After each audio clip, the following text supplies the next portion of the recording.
வரும் 12ஆம் தேதி ஆந்திர முதல்வராக சந்திரபாபு நாயுடு பதவியேற்க உள்ள நிலையில் அதற்கான ஏற்பாடுகள் தீவிரமாக நடைபெற்று வருகிறது. ஆந்திர சட்டமன்ற தேர்தலில் தனிப்பெரும்பான்மையுடன் தெலுங்கு தேசம் கட்சி வெற்றி பெற்றதை அடுத்து கட்சியின் தலைவர் சந்திரபாபு நாயுடு வருகின்ற புதன்கிழமை காலை 11 மணி அளவில் முதல்வராக பொறுப்பேற்றுக் கொள்ளவிருக்கிறார். விஜயவாடா அருகில் இருக்கும் கண்ணவரம் விமான நிலையம் அருகே உள்ள மைதானத்தில் பதவியேற்பு விழாவிற்கான ஏற்பாடுகள் செய்யப்பட்டு வருகின்றன. இதனை ஆந்திர தலைமை செயலாளர் நீரப்குமார் பிரசாத் ஆய்வு மேற்கொண்டு வருகிறார். விஐபிக்களின் விமானங்கள் மற்றும் ஹெலிகாப்டரை கண்ணவரம் விமான நிலையத்தில் நிறுத்த தேவையான ஏற்பாடுகளும் செய்யப்பட்டு வருகின்றன. மேலும் நிகழ்ச்சியில் கலந்து கொள்ளும் தலைவர்கள் மற்றும் தொண்டர்களின் வாகனங்களை நிறுத்துவதற்கு தேவையான வசதியும் செய்யப்பட்டு வருகிறது. பாதுகாப்பு, உணவு, குடிநீர், சுகாதாரம் ஆகிய அடிப்படை வசதிகளை முழு வீச்சில் ஏற்பாடு செய்யப்பட்டு வருகிறது. சிக்கிம் முதல்வராக 2வது முறையாக மீண்டும் பதவியேற்கிறார் பிரேம் சிங் தமாங்.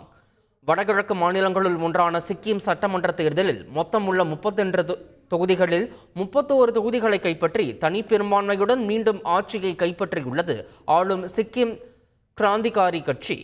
இதையடுத்து சிக்கிம் மாநிலத்தின் முதல்வராக 2வது முறையாக பிரேம் சிங் தமாங் பதவியேற்றுக் கொண்டார்.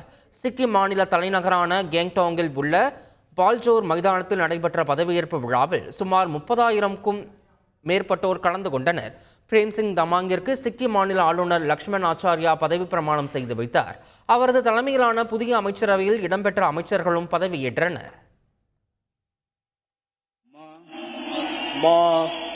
प्रेम सिंह तामाङ ईश्वर को नाम में शपथ लिंदछु कि म विधि द्वारा स्थापित भारत को संविधान प्रति साँचो श्रद्धा निष्ठा राख्नेछु।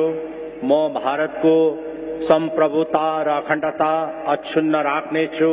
म सिक्किम राज्य को मुख्यमंत्री का रूप में आफ्ना कर्तव्यहरूको श्रद्धापूर्वक र शुद्ध अन्तस्करणले निर्वहन गर्नेछु तथा म भय वा पक्षपात, अनुराग वा द्वेष बिना सबै प्रकारका मानिसहरूप्रति संविधान र विधि अनुसार न्याय गर्नेछु. செய்திகளை உடனுக்குடன் தெரிந்து கொள்ள உடனே சப்ஸ்கிரைப் பண்ணுங்க.